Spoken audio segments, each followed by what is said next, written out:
ఈ రోజు సంకష్టహర చతుర్థి. ప్రతి మాసంలో పౌర్ణమి తర్వాత వచ్చే చతుర్థి నాడు సంకటహర చతుర్థిని నిర్వహిస్తారు. దీనినే సంకష్టహర చతుర్థి లేదా సంకష్టి చతుర్థి అని కూడా పిలుస్తారు. ఈ పవిత్రమైన రోజున వినాయకుడిని నిండు మనసుతో ఆరాధిస్తే అన్ని సంకటాలు తొలగిపోతాయని గణపతి పురాణం చెబుతోంది.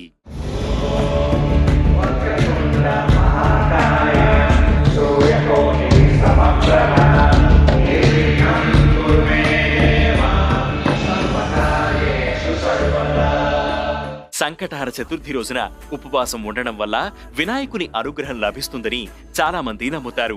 అంతేకాదు ఆ గణపయ్య తమ జీవితంలో ఎదురయ్యే అడ్డంకులన్నీ తొలగిస్తాడని, తాము కోరిన కోరికలన్నీ నెరవేరుస్తాడని చాలా మంది విశ్వాసం. సంకటహర చతుర్థి నాడు తెల్లవారుజామున నిద్రలేచి ఇళ్లు శుభ్రం చేసుకుని వినాయకుడికి పూజ చెయ్యాలి.